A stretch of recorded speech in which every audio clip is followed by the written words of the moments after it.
Jadikan kami Tuhan Yesus umat-Mu ya Bapa, sehingga Bapa kemuliaan-Mu Tuhan Yesus boleh dilihat Tuhan di dalam negara kami ini ya Bapa. Kami serahkan ibadah kami dari awal pertengahan sampai pada akhirnya. Biarlah ya Tuhan Yesus, puji-pujian kami Tuhan boleh menyenangkan Engkau kami. Penyembahan kami Tuhan boleh menyenangkan Engkau Bapa. Kami hanya mohon perkenanan-Mu Bapa di dalam kehidupan kami. Ampuni setiap pelanggaran kami Tuhan. Terima kasih Bapa yang baik, Kau sungguh baik dalam hidup kami. Kami mau menyerahkan juga sebentar hamba-Mu yang akan menaburkan kebenaran firman-Mu. Biar ya Tuhan, setiap hati kami yang keras Kau lembutkan Bapa. Biar firman-Mu boleh tinggal ya di dalam kehidupan kami Tuhan. Sehingga Bapa kemuliaan-Mu Bapa, Kau yang sudah menebus kami Tuhan, Kau yang sudah menebus bangsa kami Bapa. Kemuliaan-Mu bisa terlihat di dalam hidup kami. Terima kasih Bapa yang baik, Kau sungguh besar di dalam hidup kami. Kiranya hanya di dalam nama Tuhan Yesus Kristus kami berdoa dan kami mengucap syukur. Haleluya, amin. Puji Tuhan, kita bersyukur. Kita baru saja merayakan ya ulang tahun bangsa dan negara kita yang ke-81. Ini semua karena kemurahan daripada Tuhan. Kita percaya Tuhan senantiasa ya melindungi kita sebagai anak-anak Tuhan dimanapun kita berada. Kita rindu curahan kemuliaan Tuhan dinyatakan di dalam negara kita ya. Kita adalah orang-orang yang dipilih oleh Tuhan. Amin.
pagi kita masih boleh mempunyai kesempatan untuk kita mendengarkan firman Tuhan. Mari kita memberi hati kita. Haleluya Yesus.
Ditinggikanlah namamu atas perhimpunan ibadah raya kami pagi hari ini.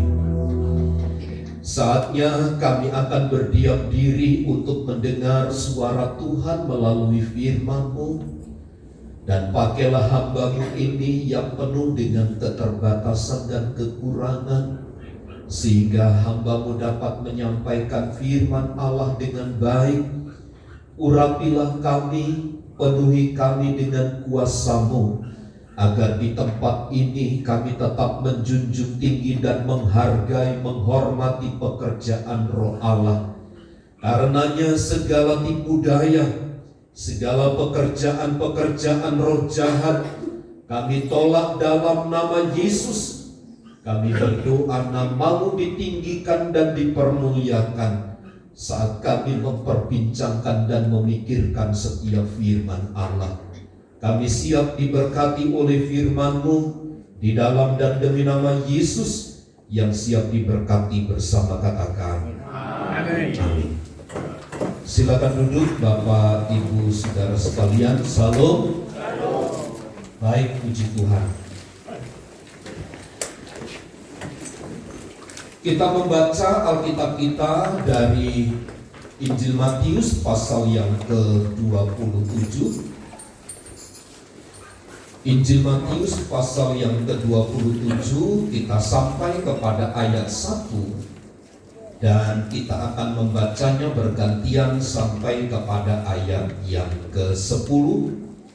Kita akan membahas tentang saat di mana Tuhan Yesus diserahkan kepada Pilatus, dan kita akan melihat sedikit bagaimana peristiwa tentang kematian Yudas. Mari kita baca bergantian. Saya membaca ayat pertama demikian. Ketika hari mulai siang, semua imam kepala dan tua-tua bangsa Yahudi berkumpul dan mengambil keputusan untuk membunuh Yesus. Mereka membelenggu Dia, lalu membawanya dan menyerahkannya kepada Pilatus, wali negeri itu. Pada waktu Yudas yang menyerahkan Dia melihat bahwa Yesus telah dijatuhi hukuman mati, menyesalah ia.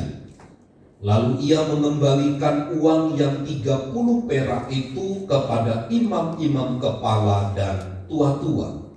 Dan berkata, aku telah berdosa karena menyerahkan darah orang yang tak bersalah. Tetapi jawab mereka, apa urusan kami dengan itu? Itu urusanmu sendiri. Maka ia pun melemparkan uang perak itu ke dalam bait suci, lalu pergi dari situ dan menggantung diri. Imam-imam kepala mengambil uang perak itu dan berkata, tidak diperbolehkan memasukkan uang ini dalam peti persembahan, sebab ini uang darah. Sesudah berunding, mereka membeli dengan uang itu tanah yang disebut tanah tukang periuk untuk dijadikan tempat pekuburan orang asing. Itulah sebabnya tanah itu sampai hari ini disebut tanah darah. Dengan demikian, genaplah firman yang disampaikan oleh Nabi Yeremia. Mereka menerima 30 uang perak, yaitu harga yang ditetapkan untuk seorang menurut penilaian yang berlaku di antara orang Israel. Dan mereka memberikan uang itu untuk tanah tukang periuk, seperti yang dipesankan Tuhan kepadaku. Puji Tuhan. Dari pembacaan ayat ini, kita bisa menarik satu kesimpulan sementara bahwa ada satu perundingan antara pemimpin-pemimpin agama Yahudi, di mana mereka menyerahkan Yesus itu kepada Pilatus, yang adalah seorang pemimpin pada waktu itu. Tapi yang kedua, kita juga bisa belajar tentang bagaimana penyesalan akhir hidup daripada Yudas Iskariot, yang tercatat pada ayat itu, pada akhirnya ia bunuh diri. serta kita dapat belajar bagaimana tentang peristiwa penggenapan dari apa yang telah dinubuatkan yang terjadi di dalam kitab Perjanjian Lama, yaitu kitab Yeremia. Tentang ada seorang yang menyerahkan pemimpin, penguasa menyerahkan Tuhan dengan 30 keping uang perak. Mencermati dari kesimpulan sementara ini, Bapak Ibu Saudara, ada sesuatu yang kalau kita memikirkan dengan seksama, maka ini adalah peristiwa yang paling tragis di sepanjang sejarah manusia. Kenapa saya katakan ini adalah peristiwa yang paling tragis? Karena bagaimana mungkin ada Tuhan yang hadir di tengah-tengah mereka, seperti yang banyak kali dikonfirmasikan oleh para hamba-hamba Tuhan, oleh para nabi, oleh para rasul-rasul, bahwa Yesus itu adalah anak Allah yang hidup. Tetapi justru dia anak Allah yang hidup, Sang Maha Adil itu harus diadili oleh orang-orang yang mengatasnamakan diri sebagai orang yang adil. Yang menurut saya keadilannya itu perlu dipertanyakan keberadaannya. Bapak Ibu Saudara membaca ayat 1 sampai ayat 2. Kalau kita membaca di dalam sejarah, maka kita dapati bagaimana Mahkamah Agama Yahudi yang sering kita dengar juga sebagai Sanhedrin itu, ada imam besar yang bernama Kayafas. Mereka berkumpul kembali saat fajar dan meresmikan, mencap bahwa Yesus itu harus dihukum mati oleh keputusan sepihak. Kalau Bapak Ibu Saudara mencermati sejarahnya, padahal bangsa Yahudi atau orang Israel itu sedang berada di dalam jajahan Roma. Seharusnya tidak mungkin seperti Imam Kayafas, seperti Pontius Pilatus itu boleh mengambil keputusan sepihak. Karena yang menjadi penguasa adalah Roma. Ini sama saja ketika negara kita dijajah oleh Belanda. Ada hukum memang yang tertulis, Bapak Ibu. Ada hukum, ada peraturan dari Belanda, ada peraturan yang dibuat oleh Indonesia untuk mengatur setiap gerak-gerik langkah rakyat Indonesia.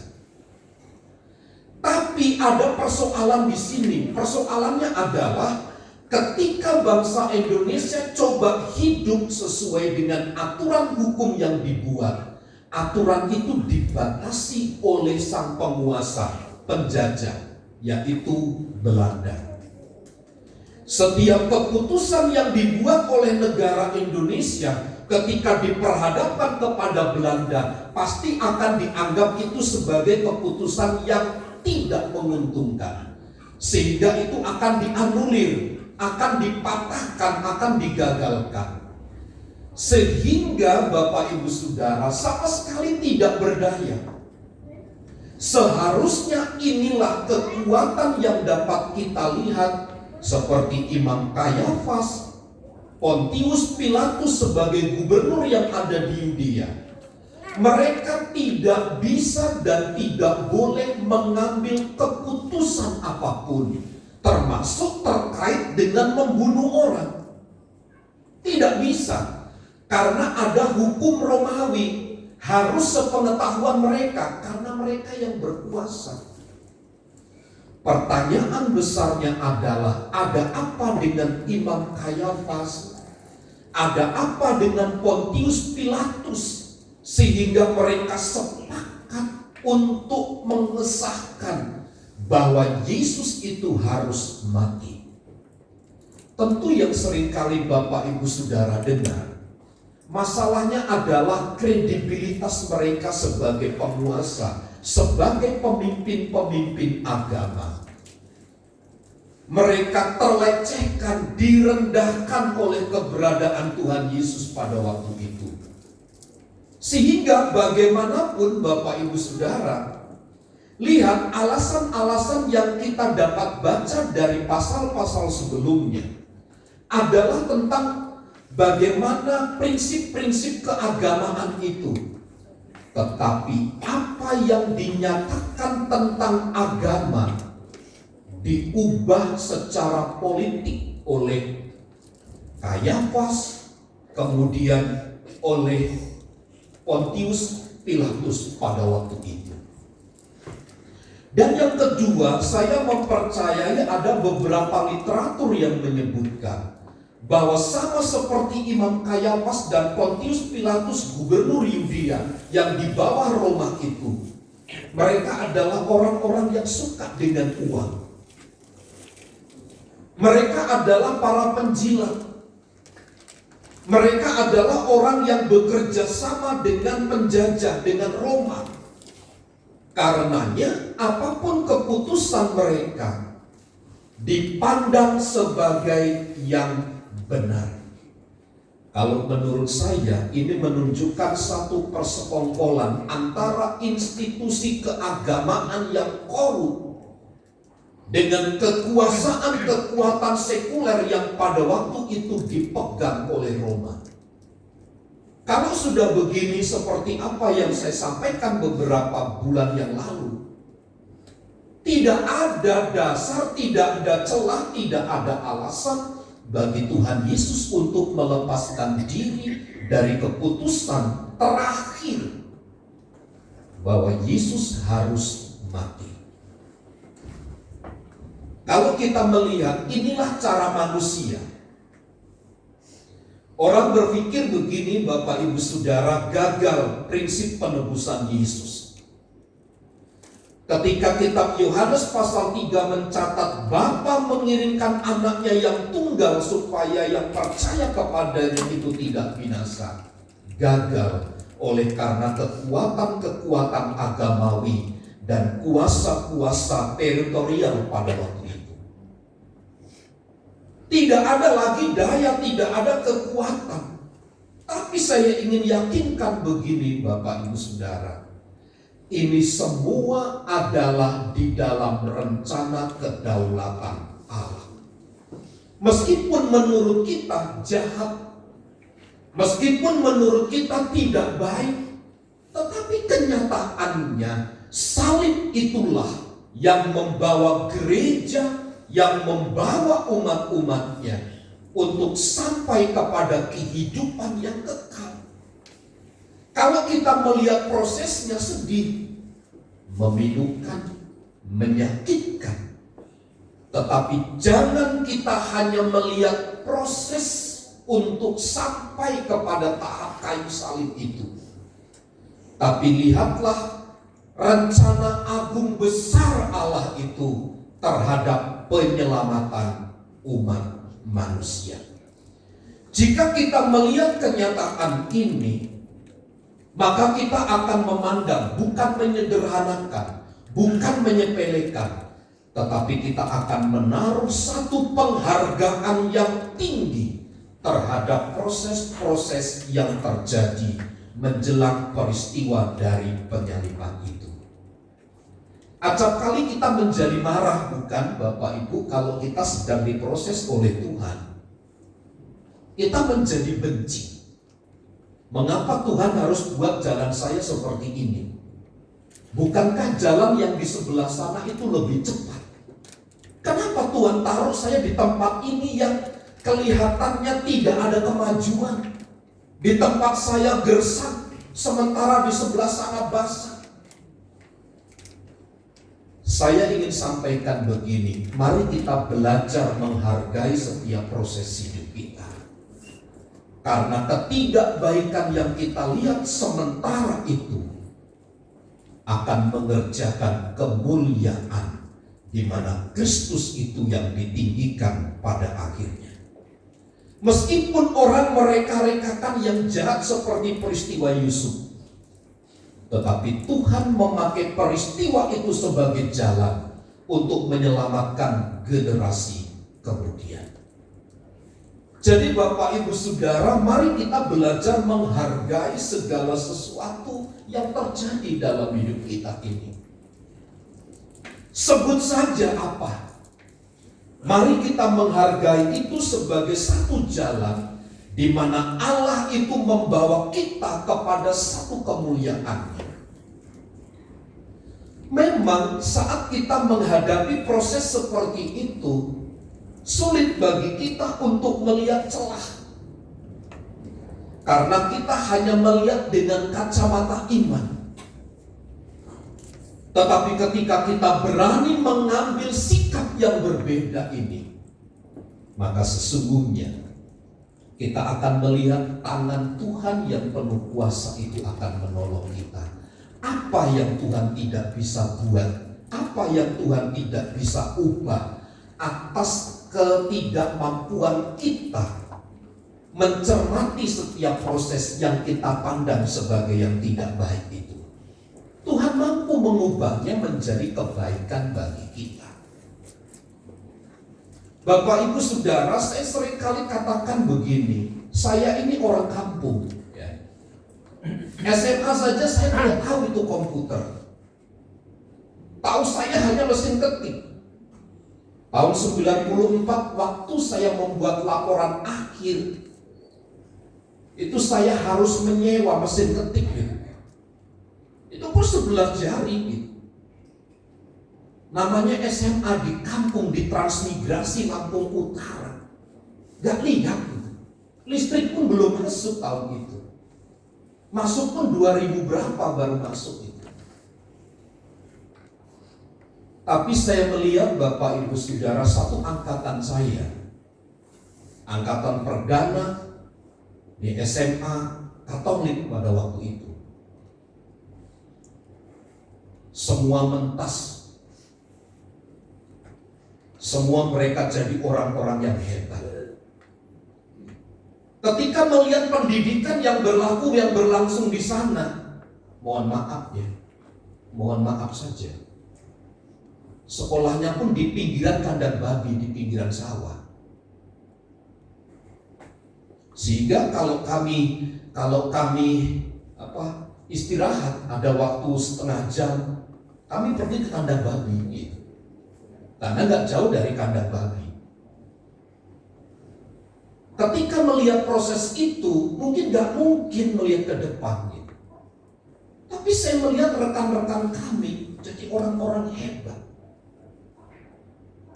Jadi dosen, jadi hamba Tuhan, orang-orang yang luar biasa. Pertanyaan besarnya adalah begini, Tuhan bisa memakai segala cara untuk membawa kita menjadi lebih hebat dari hari-hari yang lalu. Lihat peristiwa yang tercatat dalam ayat 1 sampai ayat 2 itu. Yesus diserahkan kepada Pilatus, sepertinya berhenti, titik. Sudah tidak ada lagi sejarah yang tercatat sesuai dengan rencana Allah. Tapi ingat, jangan berhenti kepada hal itu. Justru Tuhan memakai cara itu, Allah Bapa memakai cara itu untuk memberlangsungkan satu generasi kehidupan yang akan lebih baik. Orang mungkin berpikir ketika Yesus diserahkan kepada Pilatus, selesai sudah. Berhenti semua rencana agung Allah atas penyelamatan umat manusia. Tapi tidak. Itu adalah salah satu cara, satu peristiwa yang terjadi, dan masih ada banyak cerita dari peristiwa yang kemudian akan menghantar kepada rencana Allah itu. Meskipun kita membaca terjadi persekongkolan antara Kayafas, pemimpin-pemimpin agama Yahudi pada waktu itu, dengan pemerintahan sekalipun, tetapi itu tidak akan pernah menghentikan rencana Tuhan atas seluruh kehidupan kita. Bagian kedua yang penting, ayat 3 sampai ayat yang kelima. Ini bicara tentang penyesalan secara pribadi yang dialami oleh Yudas Iskariot. Bapak Ibu Saudara, Yudas itu merasa menyesal. Penyesalannya itu adalah terlihat ketika Yesus itu dijatuhi hukuman mati. Penyesalannya adalah karena melihat Tuhan Yesus dihukum mati.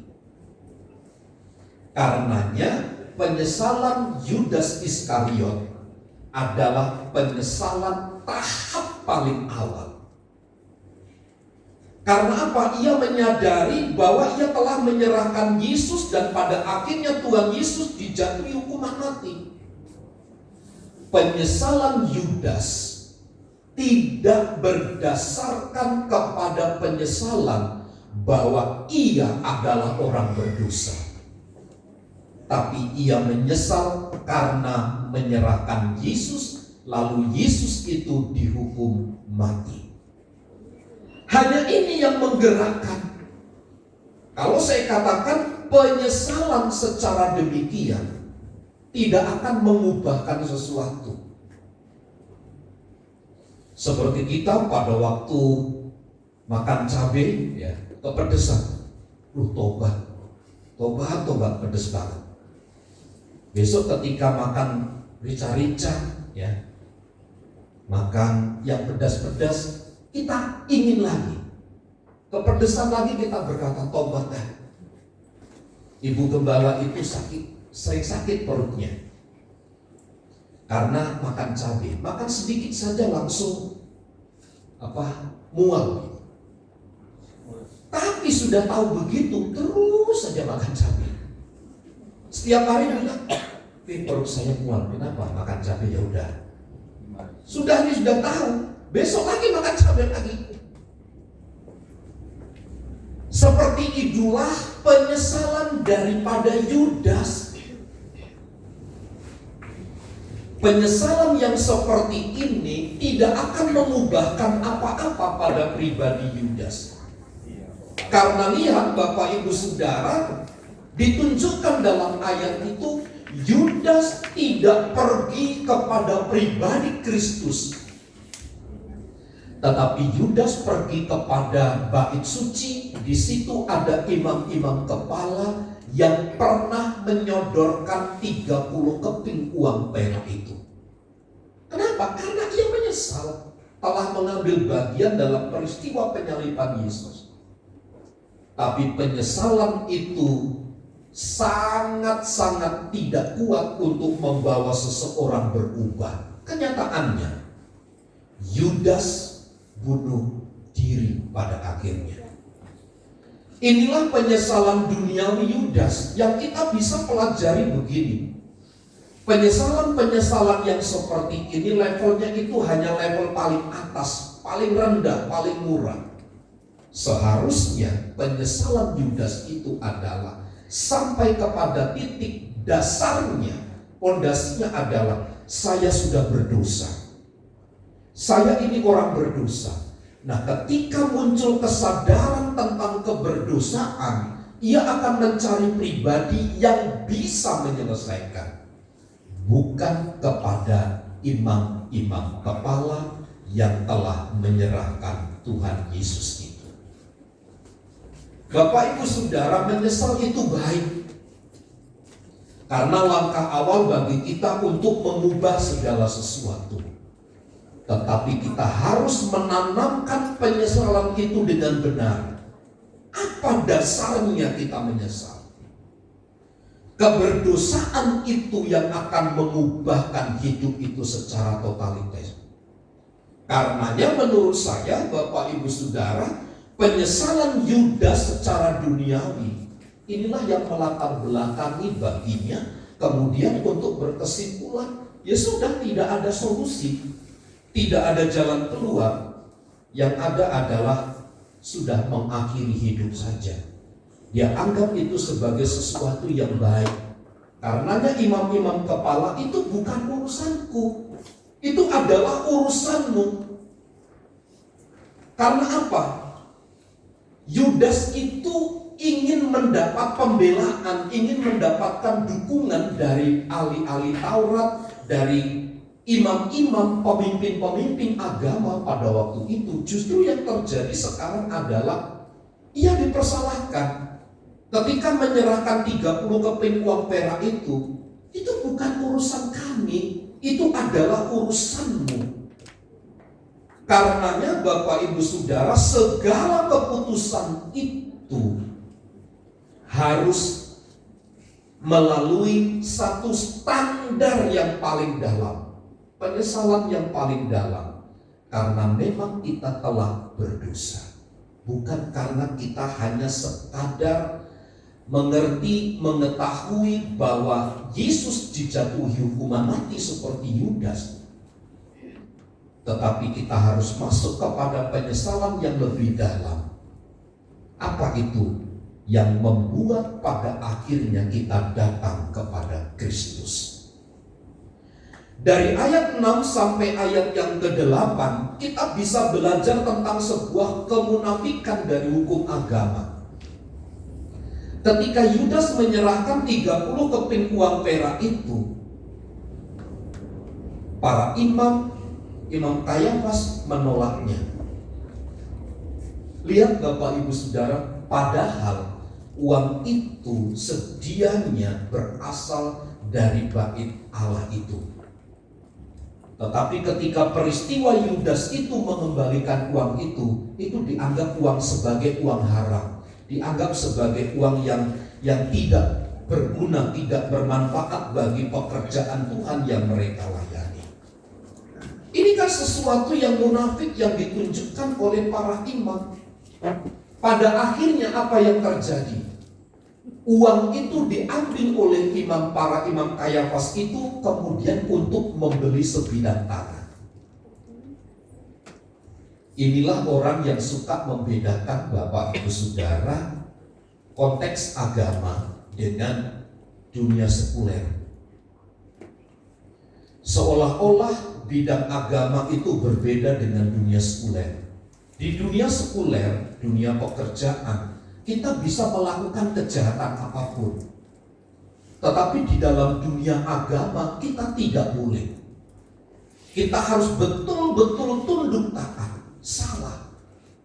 Justru di tempat ladang pekerjaan itu adalah cara kita mempraktekkan dunia agama kita, keyakinan kepercayaan kita. Jangan membeda-bedakan seperti para imam. Ketika berkata itu bukan urusanku, lalu uang itu diambil dan dibelikan tanah sebagai tanah pekuburan. Ini kan standar ganda yang dipergunakan oleh mereka, menunjukkan munafik.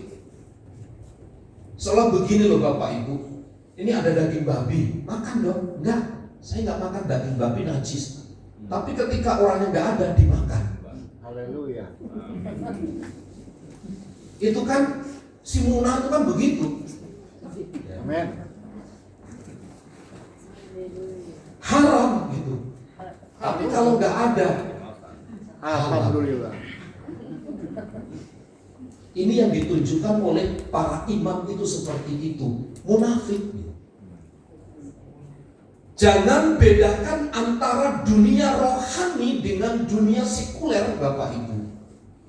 Kita harus menempatkan itu berimbang, sehingga kita punya tanggung jawab di dalam dunia sekuler.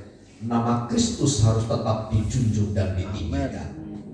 Jangan di gereja kita bernyanyi hebat, luar biasa, angkat tangan, menangis dari mata, dari hidung, dari mulut, menangis. Tapi di luar kita cengengesan, kita banyak gaya, kita tipu sana, tipu sini, korupsi sana, korupsi sini, dan seterusnya. Semua dunia itu adalah sama. Di bidang sekuler adalah cara kita untuk bertanggung jawab menerapkan kebenaran dunia rohani kita. Apalagi di dalam dunia rohani, mari kita selaraskan itu semua sebagai jalan bagi kita untuk menjadi saksi-saksi bagi kemuliaan nama Tuhan. Yang terakhir, dari ayat 9 dan ayat 10 itu adalah bicara tentang penggenapan dari sebuah nubuatan yang tercatat di dalam kitab Yeremia. Jadi jauh-jauh hari ada peristiwa yang telah disampaikan, menyerahkan Yesus dengan sejumlah uang. Itu tercatat dengan baik. Artinya saya mau katakan begini, semua peristiwa yang terjadi di dalam pribadi Tuhan Yesus telah tercatat dengan baik. Tinggal mengkonfirmasi saja kebenarannya. Jadi semua peristiwa itu tidak pernah terlepas begitu saja. Semua peristiwa yang terjadi itu ada di dalam rencana dari Tuhan, yang kalau kita sebut pada akhirnya itu sebuah penggenapan. Dan percayalah Bapak Ibu Saudara, tidak ada peristiwa yang terjadi dalam hidup kita terjadi dengan sendirinya tanpa sepengetahuan Tuhan. Semua ada dalam sepengetahuan Tuhan. Baik jahat, baik baik yang kita lakukan, semua mata Tuhan tertuju kepada segala perbuatan peristiwa-peristiwa itu. Ayat 9 dan ayat 10, semua peristiwa itu adalah penggenapan dari nubuatan kitab suci. Artinya semua peristiwa yang terjadi telah diceritakan terlebih dahulu, sehingga konfirmasi Matius 27 ayat 9 ayat 10 itu menjadi kebenaran.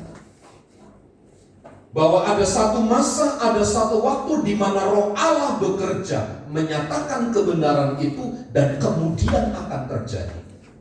Banyak di dalam Alkitab Bapak Ibu terjadi demikian. Kisah Nuh membuat bahtera dan banyak peristiwa-peristiwa yang lain. Saya ingin tegaskan begini, bahwa semua peristiwa yang terjadi dalam hidup kita itu tidak pernah terlepas dari pemandangan mata Tuhan. Semuanya ada di dalam kendali Tuhan. Kalau semua ada di dalam kendali Tuhan, maka berharaplah, bersandarlah hanya kepada Tuhan. Tuhan Yesus memberkati. Mari kita tundukkan kepala dan kita berdoa. Bersyukur atas kemurahan dan kebaikan dari Tuhan untuk segala peristiwa yang Tuhan izinkan terjadi dalam hidup kami. Sebagaimana firman Allah yang telah kami dengar, tanamkan ini untuk kami semakin mempercayai Tuhan, bahwa Tuhanlah yang mengerjakan baik tidak baik dalam hidup kami, ataupun sebaliknya.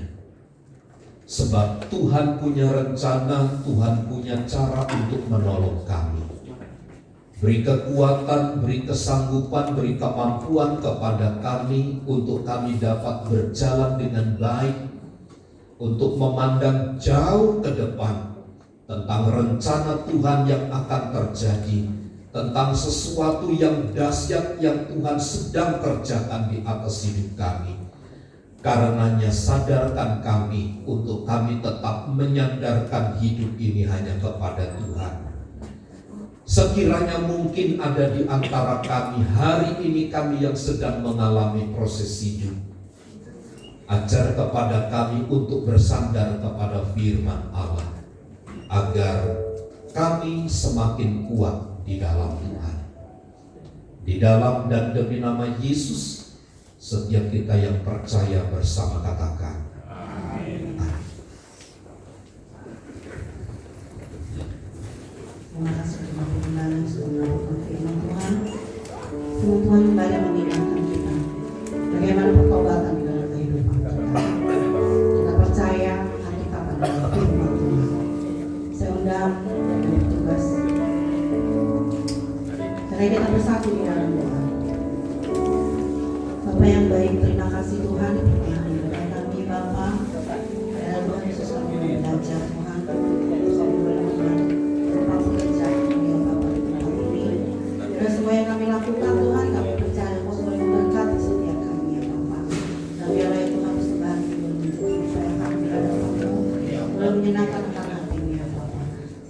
Tuhan Yesus, kiranya hanya di dalam nama Tuhan Yesus kami jalankan persembahan ini. Haleluya. Amin.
Selamat ulang tahun diucapkan untuk Ibu Lili, Bapak Eko, tanggal 17 Agustus. Kemarin Ibu dicari tanggal 17. Ya. Puji Tuhan Ibu gak keluar, takutnya dikerek. Selamat ulang tahun Bu Lili, ya Tuhan berkati. Selamat ulang tahun untuk Saudari Kesia Leonita tanggal 20 Agustus. Tuhan Yesus memberkati, ya. Bagi Bapak Ibu Saudara yang tergabung di dalam mitra di kala duka, bisa menghubungi Ibu Simanjuntak. Untuk perluasan tempat ibadah untuk Natal bisa menghubungi Ibu Lili dan Ibu Edi Paulus. Kegiatan ibadah sepanjang minggu ini berjalan seperti biasa, tidak ada perubahan. Hari Rabu ada ibadah tengah minggu, kemudian Kamis ada doa malam, kemudian hari Sabtu ada ibadah wanita, dilanjutkan dengan ibadah youth. Minggu jam 7 pagi ibadah sekolah minggu, dan jam 8 pagi ibadah raya. Tuhan Yesus memberkati. Saya mengundang sekali lagi kita bersama berdiri. Mari kita akhiri ibadah kita di dalam doa. Segala puji, hormat, syukur.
ibadah kami pagi hari ini, menyerahkan seluruh kehidupan umat-umat-Mu ini dalam tangan kuasa Tuhan. Engkau yang menjaga, Engkau yang memelihara, Tuhan yang memberkati usaha pekerjaan, rumah tangga dan keluarga mereka, sepenuhnya ada di dalam tangan kendali kuasa Tuhan. Sekiranya ada kesulitan, ada masalah yang terjadi, Tuhan kuatkan, teguhkan mereka, mampukan mereka untuk tetap berdiri teguh di dalam jalan Tuhan, agar mereka tetap tabah dan kuat. Kami berdoa bagi jemaat-jemaat-Mu Tuhan yang berulang tahun. Hamba berdoa bagi Ibu Lili, Tuhan terus lawat berkati hidupnya, Tuhan berkati apa yang menjadi aktivitasnya. Demikian Tuhan memberkati Saudari Kesia Leonita, tangan belas kasih Tuhan yang akan terus menopang dan melawat. Kiranya kasih karunia Tuhan melengkapkan kepada mereka, untuk mereka tetap berdiri teguh di dalam Tuhan. Berdoa bagi jemaat-jemaat Tuhan yang membutuhkan dukungan doa ketika mereka sedang mengalami kelemahan tubuh. Kami berdoa bagi Bapak Diki, Tuhan jamah dalam nama Yesus. Bagi Ibu Maria, Tuhan jamah dalam nama Yesus. Bagi Opung Bonar, Tuhan jamah dalam nama Yesus. Anak kami Kerin, Tuhan jamah dalam nama Yesus. Bagi Saudari Frida, Tuhan jamah dalam nama Yesus. Orang tua dari Raffi kami serahkan kepadamu, jamah mereka dalam nama Yesus. Ibu Riawara yang sedang mengandung menanti melahirkan anaknya, Tuhan yang memberkati. Diberkatilah bangsa dan negara kami dari pusat sampai daerah, dan berkatilah gereja-gereja Tuhan dimanapun berada, dan berkatilah gereja-Mu di tempat ini. Semua hanya untuk hormat dan kemuliaan bagi nama Tuhan. Di dalam nama Tuhan Yesus kami berdoa.